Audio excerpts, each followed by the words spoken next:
You're listening to the Cross-Check NHL Show, part of the Locked On Podcast Network. Here are your hosts, Andrew Berkshire and Mary Clarke.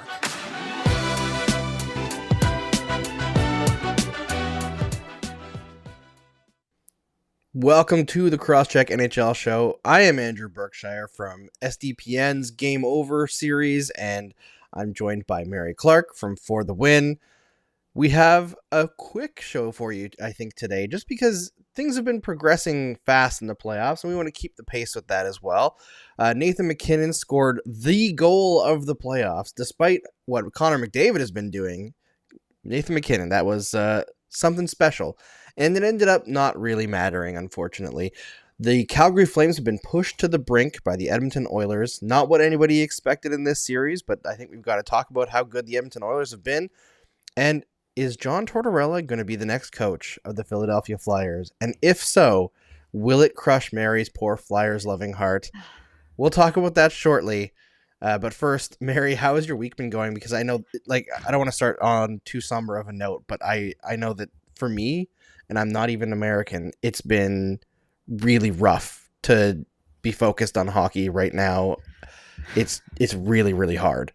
Yeah, it is. It's really hard.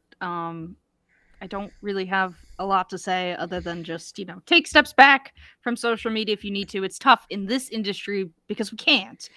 Thankfully, my work has been really good with, I wrote a handful of pieces the night of the shooting in Texas. I had to write a handful of pieces because the sports world was reacting. So, of course, it's news. Thankfully, my bosses were like, hey, you can take the rest of the night off because, it's heavy stuff. So, I've been taking breaks when I can, but it's sad, disappointing, not at all surprising given, the things in this country that have led to this continuing to be a thing. That tweet always comes back in my mind. That's, once Sandy Hook happened and we allowed children to get murdered, nothing happens, nothing's going to change. And it's really disappointing and hard to not to get bogged down in all that mess, but do your best if you can. I have a wedding I'm going to this weekend, so I'm, going to hang out with friends. It's Memorial Day weekend, so it's going to be a long weekend, hang out with family. So hopefully that'll be a really nice reset. But, if, I know a lot of people are probably feeling this way, and I know I don't want to drag it all down into the sad, depressing, but that's just kind of how it is in the world right now. So, but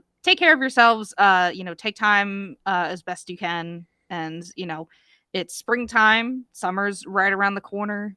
Get outside, just clear your head as best you can. Thankfully, though, there's been some really good hockey these past couple of days. So that's been, occupying my mind, even though I am also mad at the Avalanche for absolutely ruining a story about Nathan McKinnon's incredible goal, and it doesn't even matter. I'm so mad.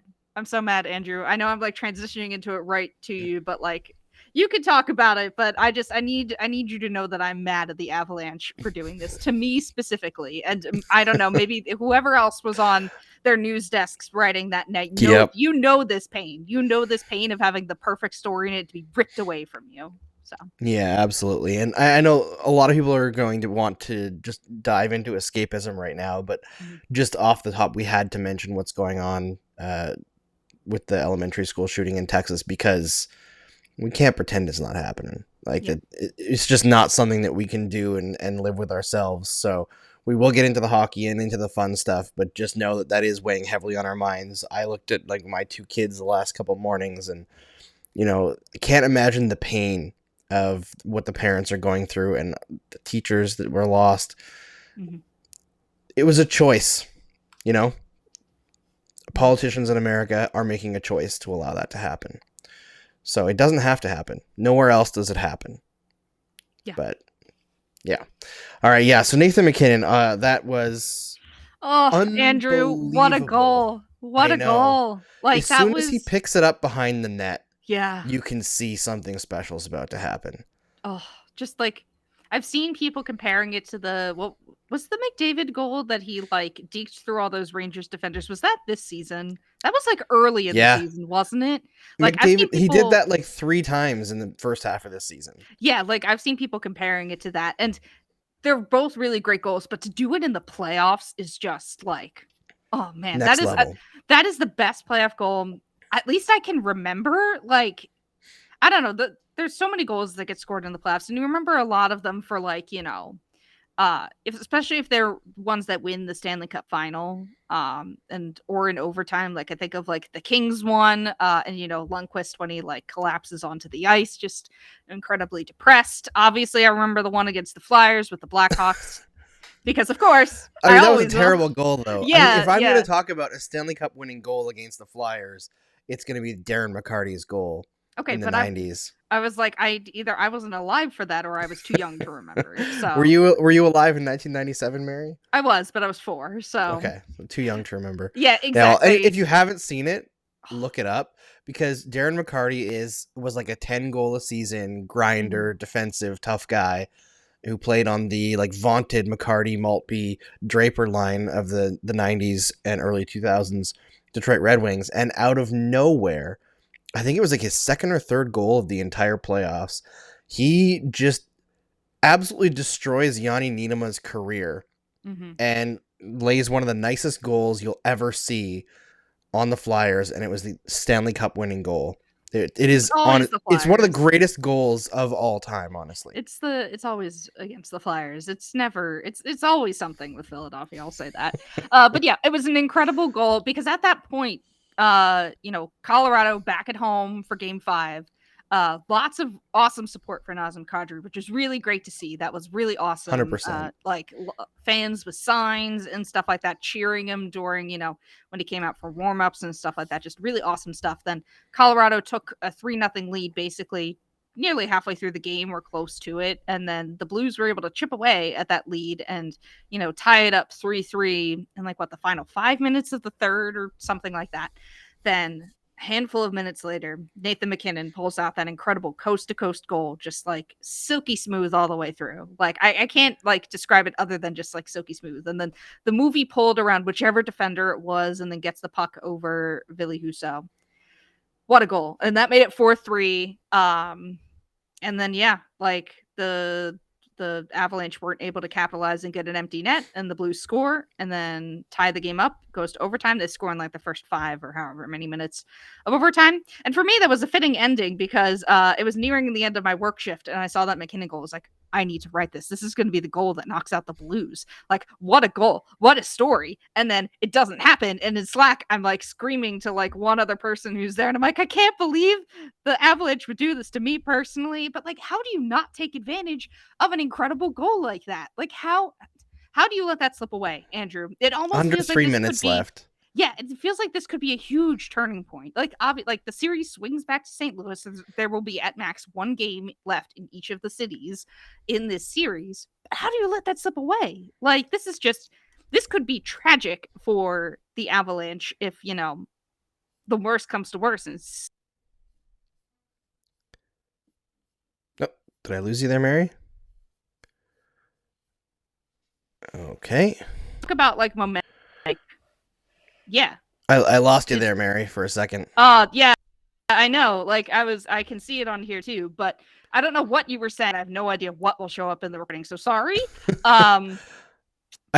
We lost you at whether this could be a huge turning point for the Blues. I was basically saying that momentum between games, people say it doesn't matter. But considering how the Avalanche have been haunted by, not being able to make it out of the second round, it's possible. I saw somebody say it was a very Maple Leafs-esque loss, and that feels apt to say. But, it won't matter if the Avalanche are able to, blow the doors off St. Louis or even just lock it down and win in Game 6. It's not going to matter, but it feels like an incredible missed opportunity here for them.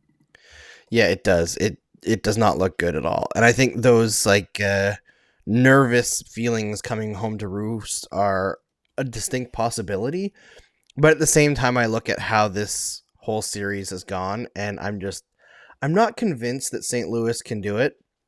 They've pushed hard the last 2 games, but they've basically barely scraped out 1 win, while Darcy Kemper has put up an .850 save percentage in Game 4 and an .833 in Game 5. All Kemper has to do is be okay, and the Avalanche are going to win this series. He needs one okay game. So if he can do that in the next 2 games, I think they're going to be fine. I know there were defensive breakdowns, but at a certain point you need your goalie to stop some pucks as well. Yeah, and he just hasn't really been doing that in this series. Like, someone on Avalanche Twitter put it really, really well last night. It was like, no matter how dominant you are, you're never going to dominate games for the entire game. You're going to get caught in your own end. You're going to get times where the wrong line gets caught out and or it's the end of a shift and you don't clear the puck. That's when you need your goaltender to really step it up. And despite the fact that Kemper's overall numbers are okay in the playoffs this year, he just has not been able to help them in those moments. So they need a lot more from him. We know he's a very good goaltender. He had a rough start this year in Colorado and then pulled off at the end of the year a .921 in a year when goaltending stats were way down. He is a good player. He is a very good goaltender in his prime, so figure it out, Darcy. You got to help your teammates win this, because I think we've seen from the last few games here that Colorado's scoring is going to show up.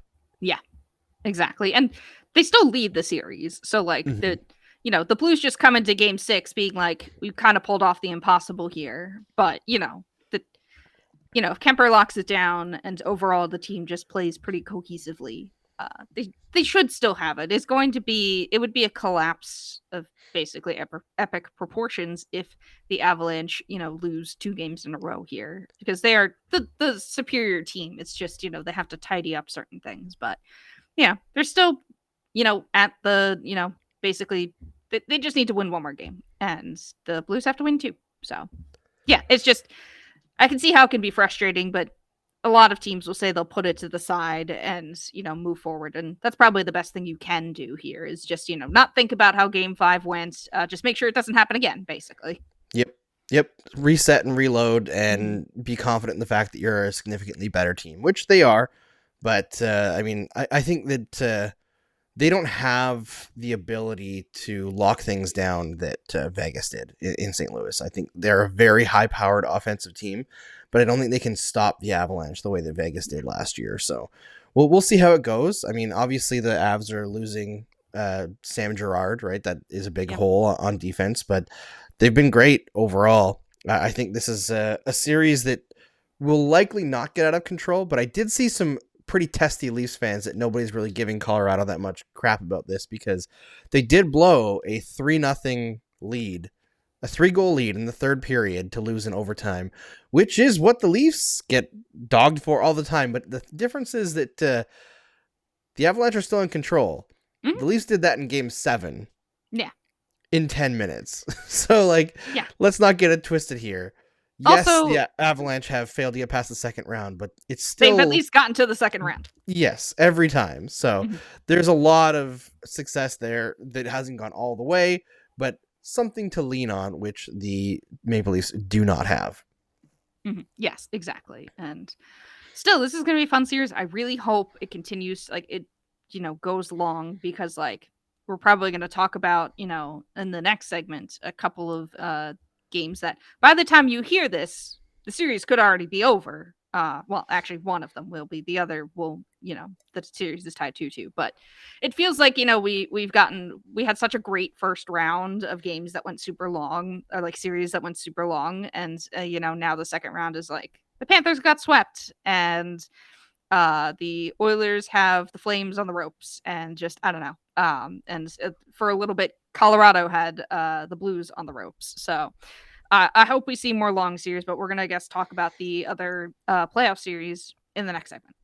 Yeah, we're going to hit on the other ones, but first I got to tell you about our partner in Athletic Greens. I started taking Athletic Greens because, I don't know if you know this, but when you're a parent, your diet takes a hit, because especially when they get into the toddler years, kids are a little bit picky. And if it's not, tan or white, like bread or chicken nuggets or French fries, oftentimes they don't eat it. And unless you're willing to cook 2 meals every day, your diet doesn't look that great either. So Athletic Greens provides all of the amazing nutritional value that you're missing out on when you're stuck eating a toddler diet. And it does so in a very quick drink in the morning. Don't have to worry about popping 1,000 pills. They have 75 high-quality vitamins, minerals, and whole food source superfoods, probiotics, and adaptogens to help start your day right. This special blend of ingredients supports your gut health, your nervous system, your immune system, your energy, recovery, focus, and aging. All the things. It's a lifestyle to have Athletic Greens. Whether you eat keto, paleo, vegan, dairy-free, or gluten-free, it contains less than 1 gram of sugar, no GMOs, no nasty chemicals, or artificial anything.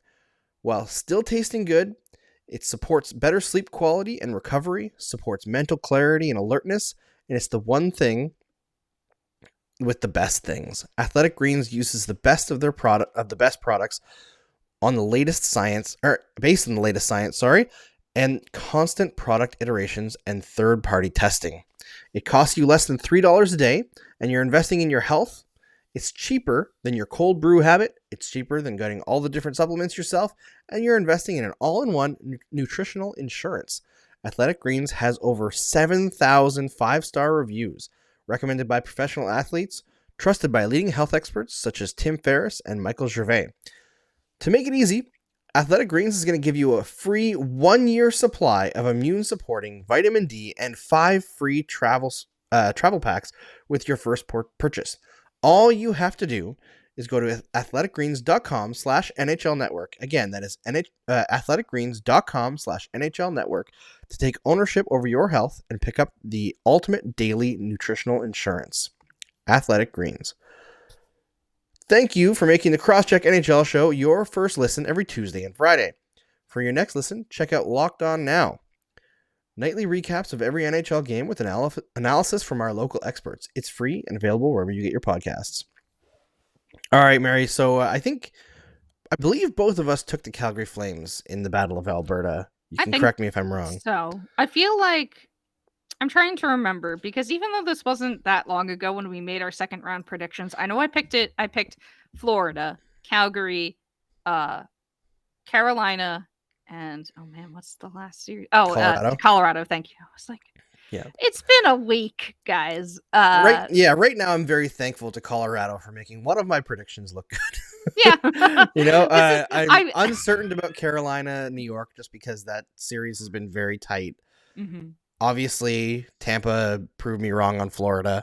Yeah. And Edmonton, I have to say, like, I'm not impressed with how Calgary's playing overall. Mm-hmm. Although I think they are the better even strength team. They just like haven't been playing their own style, or like pushing their own style is how I would put it. Outside of game one, but game one was funky. Yeah, game one was crazy. Mm-hmm. But overall, I have to I'm really impressed with the Edmonton Oilers. Their ability to play this like quick strike offensive game, their depth has come through. Their defense has been better than expected. Mike Smith is the ultimate agent of chaos in that he has been actually really good. Mm-hmm. And then he lets in a 130-foot floater from the opposing blue line, which was hilarious, and immediately blames his own teammates. Yes. Which is like, I almost forgot that goal happened. Wow, yeah. And I think that's what impressed me the most about the Oilers. That goal goes in, and the game is tied, and immediately Ryan Nugent-Hopkins gets back on the horse and gets the lead for Edmonton again. It's they don't crumble. They don't crumble like other They've got Oilers no fear. teams. Yeah, like other Oilers teams in the past, like weren't able to get started offensively, especially when they let in, or Mike Smith let in, some bad goals that just weren't able to, get over that mental hurdle. But they're like, nope, our game now, and just continue to play the way that they play. And yeah, I mean they have such a quick strike game, lots of goals and plays off the rush, between McDavid, Andrew Kane, all that stuff. Like just this team is, I wanted to say, like, in net, the worst or maybe one of the worst the Oilers have had in a while, but it doesn't feel like it's mattered because Mike Smith oscillates between like great and terrible. Yeah, like there is no in between with Mike Smith. No, and here, you know what's the craziest thing about this series is you talk about attacking off the rush and how that's really Edmonton's bread and butter. That's true of both McDavid and Draisaitl. Mm-hmm. And Draisaitl can't skate right now, and he is the first player in NHL history to have 4 straight 3-point games in the playoffs. And he's got a high ankle sprain. He cannot move. Yeah, that's right. Yeah. Like he's like everybody's coming through for the Oilers right now, and they are not afraid of the Calgary Flames. Mm-hmm. That's the biggest thing, I think, is they are just not worried about the team that they're facing, and they know that they can just go out there, play their game, and score. Mm-hmm. Yeah, that's one of the biggest things too, is the mentality shifted. Like you would have felt like after game 1, Calgary would have had, that, we survived, but we also put up 9 goals or whatever on them and chased Mike Smith or whatever. But it didn't really follow through. Since then, like the Flames, their weather effects, basically. So you can see why I got confused. But yeah, the Flames just haven't looked like themselves, and Jacob Markstrom, like, not really playing well either, is like one of the bigger surprises here. But I had heard or seen a statistic that he's been bad against Edmonton all season. So like, I know that doesn't always correlate to playoff, like, the stats of the regular season don't often correlate to what will happen in the playoffs because they're 2 different games officiated 2 different ways and whatnot. But still, like, he just hasn't looked like the goaltender that was able to at least match plus surpass Jake Ottinger in the first round. Like, it's not been there at all. Yeah, we talked about it, I think, in the last episode, that he was one of the big reasons why the Flames were able to get past Jake Ottinger in the first round is because, Jacob Markstrom, even though he was not making the nearly amount of saves that Ottinger was, he, was able to stop the goal or stop the shots that were needed, and the Flames were able to advance. But it's been night and day between these 2 series, and it's tough if a goalie doesn't have confidence. Like, there's not a lot you can do besides, hope they snap out of it and hope they, save some like pucks that they should save. But yeah, I mean, the Flames just don't look like themselves, and I hope for everyone's sake that we, get back to, crazy. Like, it doesn't have to be game 1. Game 1 set the bar too high. And that's probably our fault for hoping that it would be, another Flyers Penguins series from 2012. But still, like, the Flames are have their backs against the ledge here, and they do. Yeah, they need as to what you were saying about Markstrom, so far through 4 games, the Edmonton Oilers have 7.38 expected goals at 5-on-5, and Markstrom has allowed 15. Yeah, that's twice as much as he should be allowing. Twice. Yeah. That is not acceptable. No, it isn't, and it's a shame because, like, Markstrom, he's a Vezina candidate, right? Like, yep, yeah, like, he's deservedly so too. Like, he had an excellent season. I mean, we all know the Vezina is going to go to Shesterkin, but still, like, he absolutely deserved to be in the conversation after what he did in the regular season. It's just one of those things where, like, sure, the Flames offense, like, isn't showing up, or they aren't able to play their game in the way that they have been before, but if your goalie can't stop the pucks that he should be stopping, that's the real problem here. And it's a shame. I hope, like I said, that, he collects himself a little bit in terms of, like, extending this series past 5 games. But, by the time you hear this, we'll know if, yes, this is true.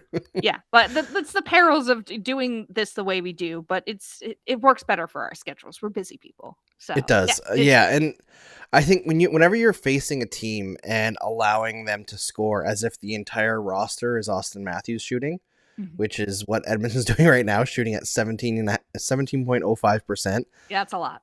It's a lot. It's too much. That's at even strength. It's even worse.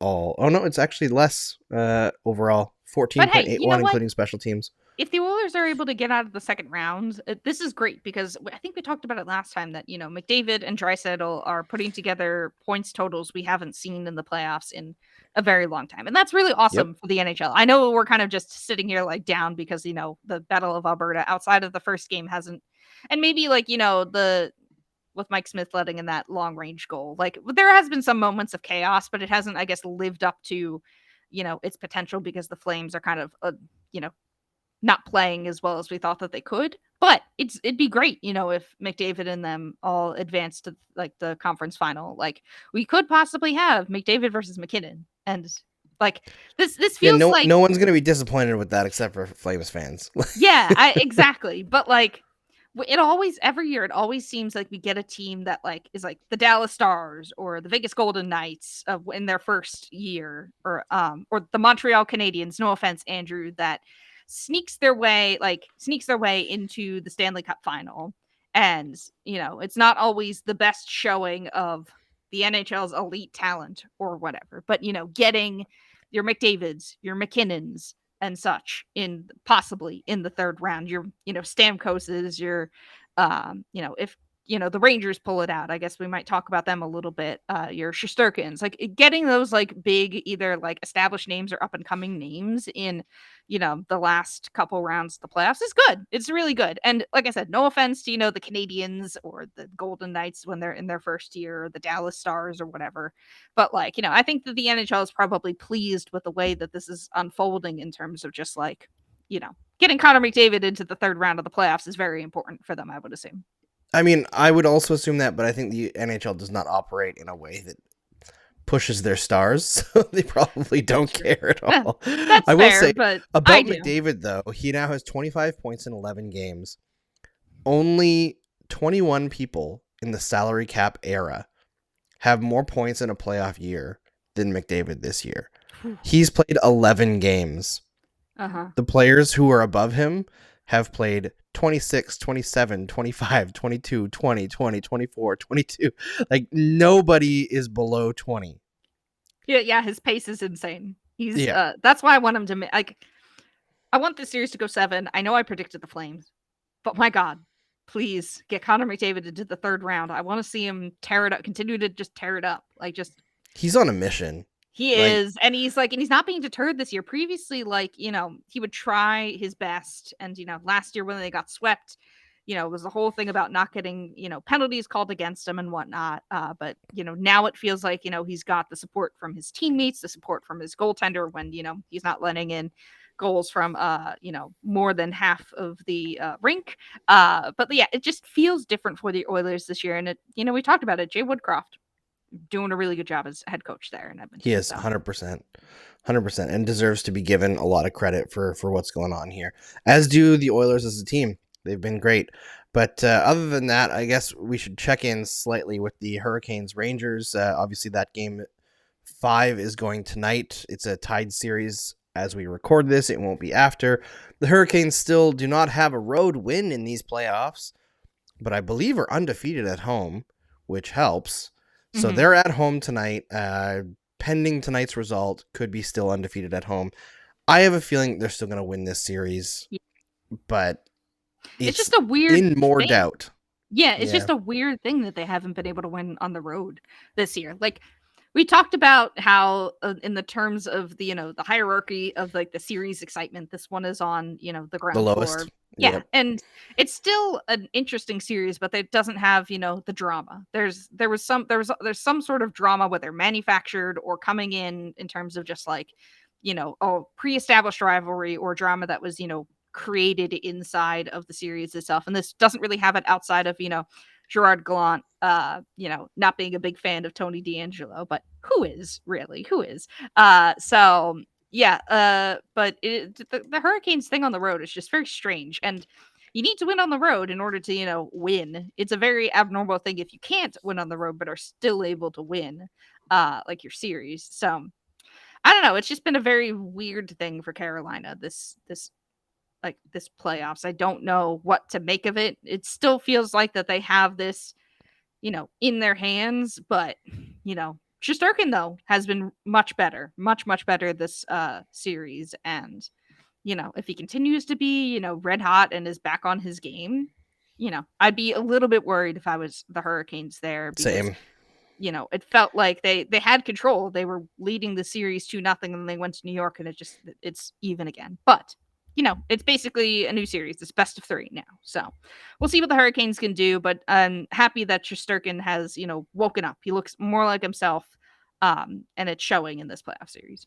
Yeah, it is. And, as much as I find the Rangers pretty boring to watch, it is cool to see Shesterkin actually show that he wasn't just a regular season guy. And he's really, I know the Pittsburgh series was really tough for him because the Penguins put up like unbelievable amounts of offense in that series and really deserved to win, and probably would have won if Trouba wasn't able to injure Crosby. But pretty fun situation there for New York Rangers fans. I think they're in a better situation right now than many of us expected them to be. But we'll talk more about that series next week when we probably have a conclusion to it as it goes over the weekend. But first, before we move on to... What was our last one? Oh, right. Tortorella. Torts. How could we forget? We could never forget Torts. We talked about him many times already this year on the show because of his boneheaded opinions on ESPN. But before we talk about Torts, we got to tell you about BetOnline. Our partners at BetOnline continue to be the #1 source for all of your betting needs and sports info. Find all the latest odds, news, and sports developments, including this year's basketball playoffs, Major League Baseball scores, fights, and even next season's NFL futures. BetOnline is your continued source for all your sport wagering information, from live betting to playoffs, esports, and more.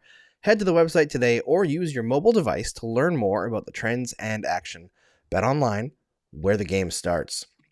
So, Mary, obviously this Torts situation with Philadelphia is super interesting to me because it was leaked essentially by Torts to ESPN that he was going to talk to the Philadelphia Flyers. And then, at least good of him to do because, you're under contract with your employee. It's he kind of has to. He has no choice, right? But then the Flyers kind of came out and were like, hold on. Yes, but actually we're interviewing many people. Well, yeah. But it seems like I'm looking at this whole situation and it might be a little bit written in the stars on two conditions. One is that Torts goes in there with the mind of like bringing back the Broad Street Bullies, and that I think fits very well with his personality and could make them play in a way that is like very Philadelphia. I feel like there's a mesh there that people who don't like Torts don't want to admit because there is something there, right? Yeah. In He terms gets of personality and like his keep going. But the other thing is that the Flyers have to be doing a quick reset. Because Tortorella is not a long-term coach. He has coached for long stretches and periods, but the time that he gets positive results is like 2 to 3 years. So if they plan to bring in John Tortorella for a 2 to 3 year stretch to get the Flyers playing Broad Street Bullies hockey, to build an identity, and then for somebody else to come in and take that and ascend them to the next level, as Carter Hart is in his prime of primes. Okay, interesting. I'm here for it. I'm listening to it. If they think Tortorella is going to come in and immediately they're going to become a contender, I think that's a huge, huge mistake. Yeah, there's a lot here. I said it on Twitter that for the content, it would be very good for the content because Tortorella versus the Philly media would be it. It would be good for content. It feels like it's a very Philadelphia fit. I will absolutely give it that. It is 100% a Broad Street Bullies-esque type move. And considering would the people... Torts be a tougher interview than Jacob Voracek? God. Oh, man.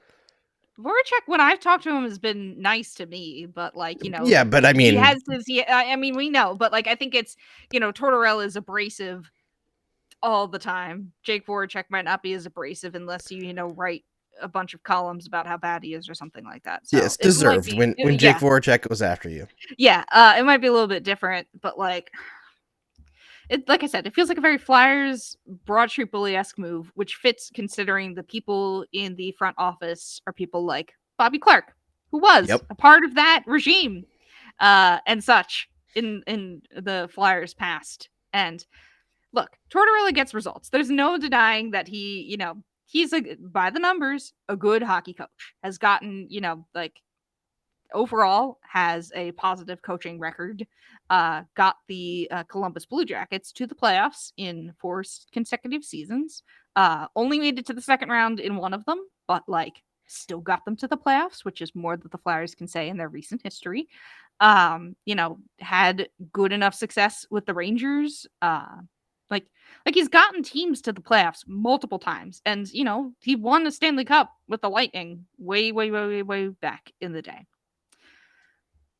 But what concerns me is his mentality on the players that are high skilled and Yep. doesn't want them Yep. in the game, and it is very frustrating. It's such a double-edged sword. It really is. Like, on one hand, great content with the media, has a proven track record of at least, getting teams to the playoffs, and has won a Stanley Cup.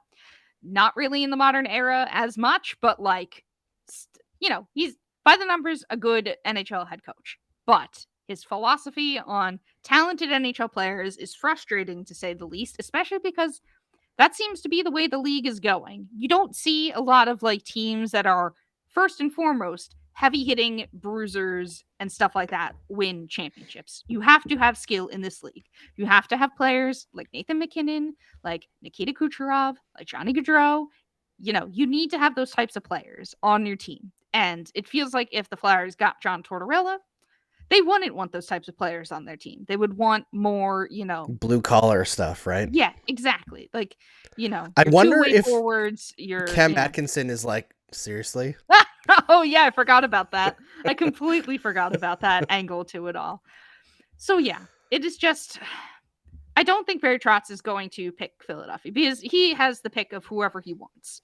And I just don't think that it's an attractive job for him in Philadelphia. It also just doesn't fit like stylistically. Like the Flyers are at a huge crossroads with where they see themselves. Like the ideal way for me and a lot of fans would be for them to continue to tank and not play well and, give up, not give up, but like it seems as if the Ron Hextall draft picks were not as good as once thought, which is a shame because for a long time we thought that, your Travis Konechny's and Nolan Patrick's of the world were going to be really, really good. And we had been sold for a very long time as fans that, basically a trust the process thing, much like the Sixers of like, Hextall amassed all these draft picks and you've got your Morgan Frosts and whatnot, but none of them have panned out into as good as they should have been or better. And that's kind of what you need to hit on draft picks, and the Flyers felt like they have not hit on any single one. So it just feels like a failure from that regard. And I don't know if some of the players have been put in good positions to succeed, especially because, we've had COVID seasons and it's hurt a lot on players' mentality, especially like Carter Hart, who said he struggled in the 1 year with all the COVID stuff happening. And just, I get it. It feels like the players weren't in a position to succeed, but it also feels like that they've been given ample opportunity to succeed and, whatnot. And they just haven't shown like, players on bad teams, like if you're a good player you can still rise and show something, but it feels like no one on the Flyers has risen to really show something, especially of that younger crowd. So a lot of people believe that the Flyers should basically like continue to like tank. They're not going to get Connor Bedard, but like it doesn't feel like it. Basically, people feel like they should cut their losses at this point and try and do another rebuild, essentially. But on the other hand, then you have Comcast and the the higher ups in the Flyers that believe that they are aggressive retools away from making it work. And fundamentally, it doesn't feel like they are because they're missing, those core star pieces. They're outside of like Sean Couturier, who isn't an offensive stud. He is a defensive stud, but not an offensive one.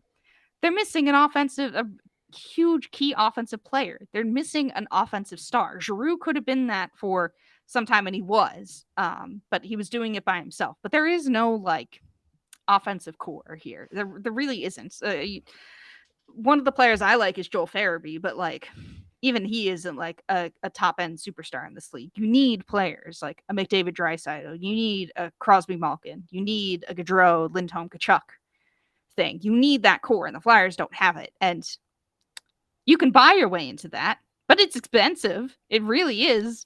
So the Flyers are at a crossroads. All that to say, they're at a crossroads, and this coaching search is really going to dictate where they're going to be. If Tortorella becomes their coach, they're probably, like you said, going to try and do a quick turnaround that I feel like is only going to continue to end up in mediocrity because they don't have the bare bones of a successful team in this NHL.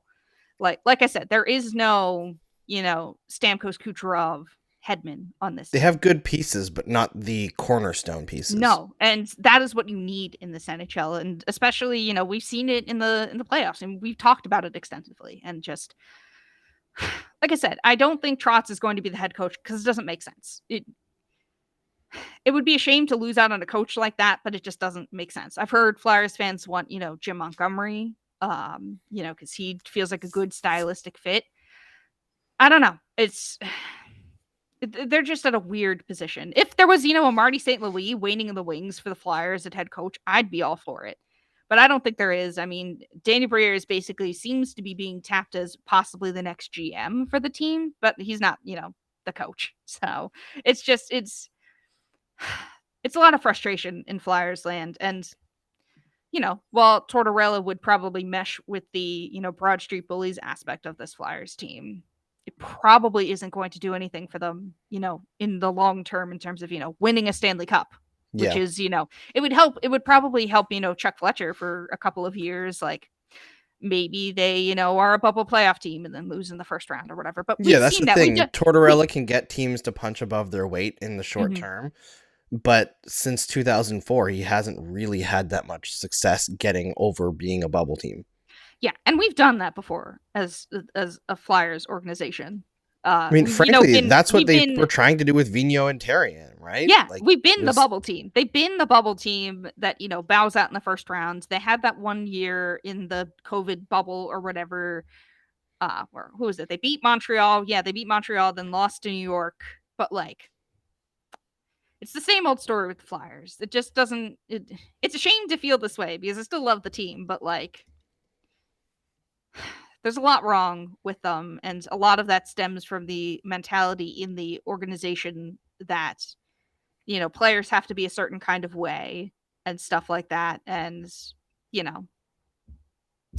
it just sucks. But Tortorella would fit perfectly in what the management wants, but I don't think what management wants is the long-term solution here. I'm willing to be surprised. I absolutely am willing to be surprised here because, hey, you never know. I don't know. I don't know hockey that well. I just, talk about it and write about it. But I don't know. But still, it doesn't look good for the Flyers for the future. It's just, it is what it is. But at least if, Tortorella joins the team, the content will be fun. At least. It will be. All right. We're going to wrap it there on Torts to Philly, and we'll see if it happens. It's only an interview. We don't have no freakouts yet. But that's true. I've had interviews that never go anywhere. So this is true. We've all been there. We've all been there for sure. But before we move on to our pop culture segment, we got to talk to you about Built Bar. We've been asking, and Built delivered. Built granola bars are here. Built granola bars come in 3 unbelievable flavors: chocolate peanut butter, chocolate coconut, and white chocolate berry. Want to try all 3 flavors? Get a mix box at Built.com right now. These are so different from the Built bars and the Puffs. Built granola bars are loaded with granola. It's the perfect combination of crunch and chewiness. But just like bars and Puffs, these babies are packed with protein and covered in 100% real chocolate. With 150 calories, 15 grams of protein, and only 4 grams of sugar, Built granola bars will change your world. Built has cracked the code to a better granola. They're the perfect healthy snack to pack in your lunch, take on the road, or eat as a snack. And they're made with the collagen protein, which your body absorbs more efficiently and provides tons of health benefits. If you've been waiting for a healthy and delicious granola bar to hit the market, this is your time. Head to Built.com right now and get to the Built granola bars. 3 delicious flavors to try: chocolate peanut butter, chocolate coconut, and white chocolate berry. Don't miss out. You got to get yours today. Go to Built.com to get Built granola bars right now. Go to Built.com, use promo code LOCKED15 to get 15% off of your order. Use promo code LOCKED15 for 15% off at Built.com. All right, Mary, I don't know how much pop culture you've been enjoying, but I have been watching 2 series over the last few weeks here in my downtime when I'm not watching the playoffs. The first is the final season of Ozark, which I finished last week before I went off to see a wedding. And I didn't like the last season. Ooh. You had talked about it before, because I remember it being written in our doc, but I don't remember anything. But interesting. Tell me why, and can you at least explain a little bit what the show is about in terms of just genre? Yeah. Okay. So full spoilers for those who haven't seen the ending of Ozark. Do not listen from now on. I'm not gonna watch it, so go for it, at least for Ozark. me. But Ozark is a very like Breaking Bad style show. There's a guy whose name is Marty Bird, who's played by forget the name now, but the main character from Arrested Development, Jason something. Anyway, he's like a financial analyst, financial planner type guy, but he's just absolutely brilliant. And a guy comes in saying that he needs a financial analyst for his tile company, and he wants to hire somebody independent. And he looks over his books and he's like, this guy is laundering excessive amounts of money. And he's like, hey, just so you know, I can figure this out. So most people are going to be able to figure this out, and blah, blah, blah, whatever. And the guy ends up being like, yeah, well, I'm a drug dealer. I work for the cartel. And he's like, well, you work for me. Here's how much money we'll pay you. And he was like, I guess. And it's just like everything escalates and goes downhill from there. And they end up moving to the Ozarks to launder money through, they build like a riverboat casino, and just like everything is always like going wrong, and he's trying to like fix it for his family, and his wife gets involved, and she's somehow even more ruthless than he becomes. And they involve this girl named Ruth in the Ozarks, who is like her whole family is a bunch of criminals, but she's just like really charismatic and good, and they end up just like falling out really badly. And in the end, the birds kind of all get away with it and get out clean, and Ruth gets killed. Oh man. Yeah. As the fall guy, basically. Essentially, right? So like the cartel never goes away because they like end up partnering with the FBI, and the FBI is like, yeah, just give us money. Which is very real life. So yeah, so it's definitely one of those things where I remember reading a lot of analysis of Breaking Bad, like, oh, the series was bad because in the end, Walt got what he wanted. And I don't think that the bad guys winning is necessarily bad, but I think that the way that they ended this series with Ruth was like really callous, and you feel it, but also, I don't know, it just seems very shrugged off in the end. It wasn't satisfying. Yeah, it wasn't satisfying. Yeah. I mean, obviously I know nothing outside of the plot you just told me, but like it doesn't sound like a satisfying ending. There could have been other ways to do what they did, but make it more satisfying to the audience that went through that journey, or the characters. Yeah, so the whole thing, like, it's like a very edge of your seat drama the entire time, and in the end you're just like, wow, really? That's where you went? Yeah. And it's like, it's understandable from certain perspectives, but also like really kind of gross. And then the other series that I've been watching has just been much more fun, which was Abbott Elementary, which I've been watching on Disney Plus, which is just like The Office or Parks and Rec style comedy about following a bunch of teachers at an elementary school in Philadelphia. Oh, nice.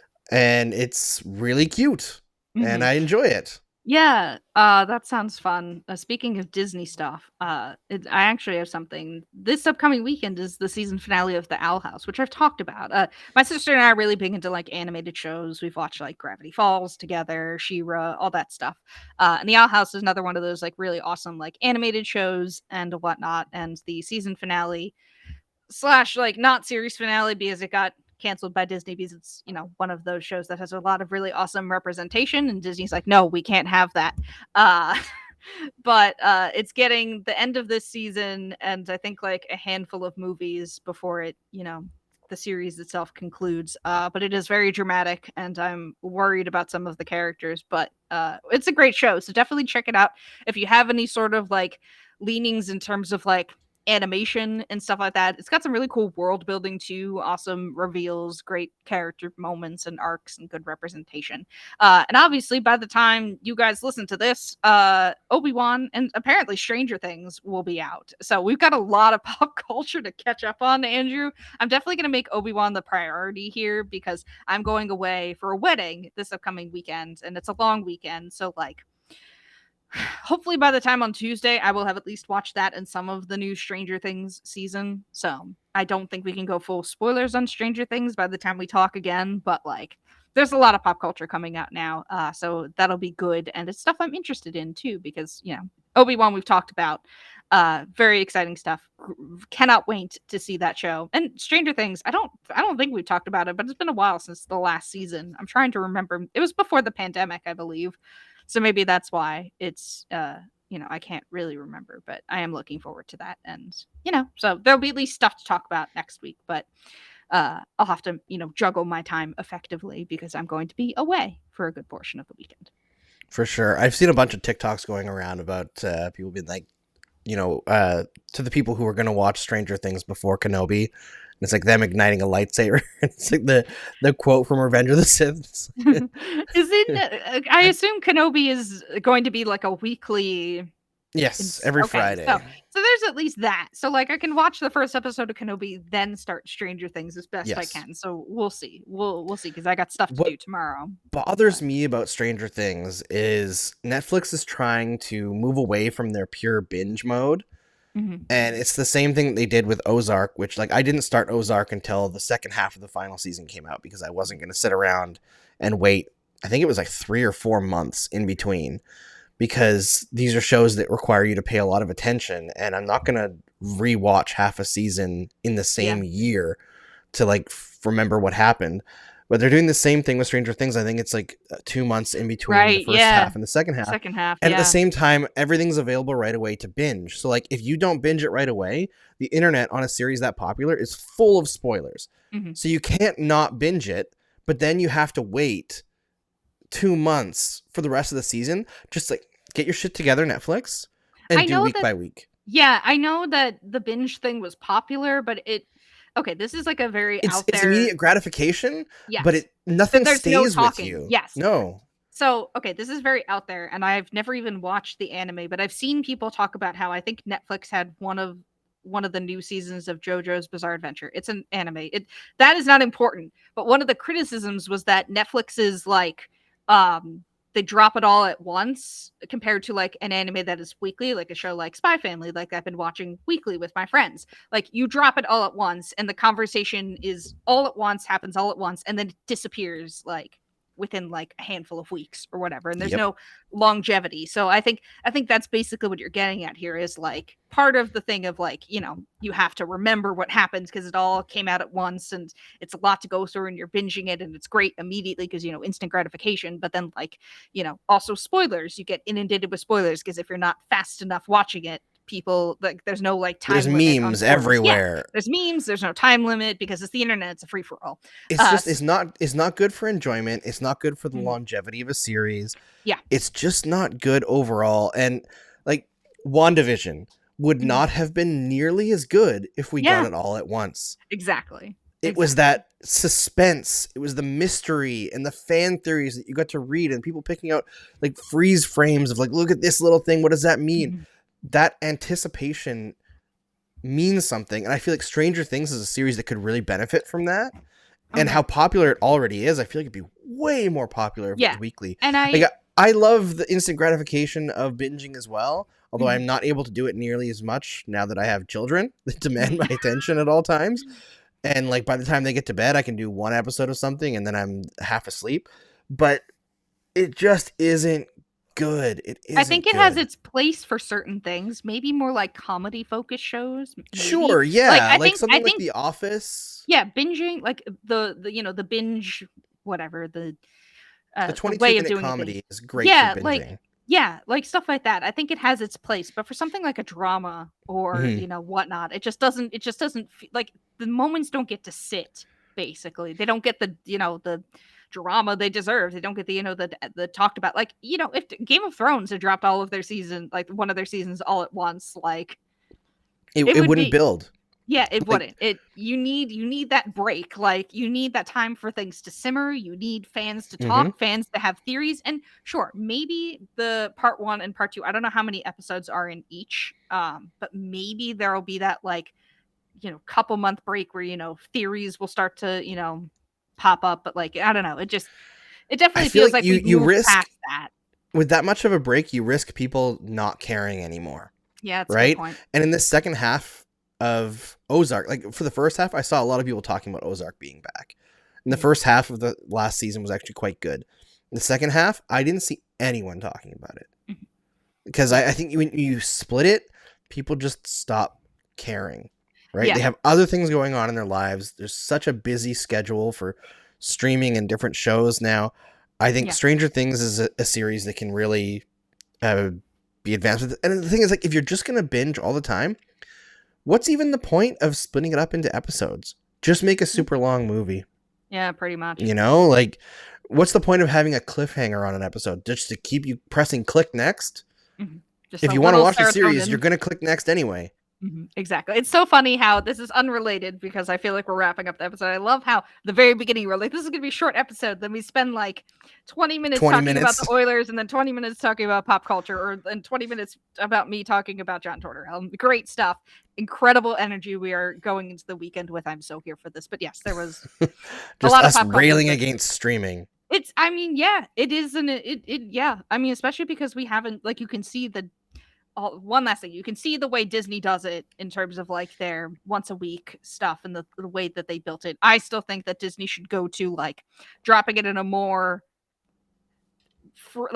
time, like a specific time that isn't just like on the West Coast, like dropping it at like 8 p.m. Eastern or whatever. So, you know, we can basically get our like Game of Thrones type thing again, because it feels like we haven't had The Mandalorian has had that, but it felt like those moments were lost because everybody was watching the episode at different times. And we weren't all having our, you know, live tweeting reaction. I just missed that basically. But yeah, I think the Netflix thing can work for some series, but it is past its by for dramas, I think. Yeah, it has. All right, that's all we have for you today on the Cross-Check NHL Show. Thanks for making the Cross-Check NHL Show your first listen every Tuesday and Friday. Now make your second listen Locked On NHL. From first-round matchups to each Stanley Cup kiss, Locked On NHL covers the playoffs like no other. Hear the latest news and opinions from local experts every Monday through Friday. It's free and available wherever you get your podcasts. And make sure to follow me on Twitter at Andrew Berkshire and Mary Clarke at Mary C. Clarke. And the podcast at Cross-Check NHL. Thanks for listening to us or watching us, and we'll see you again next Tuesday.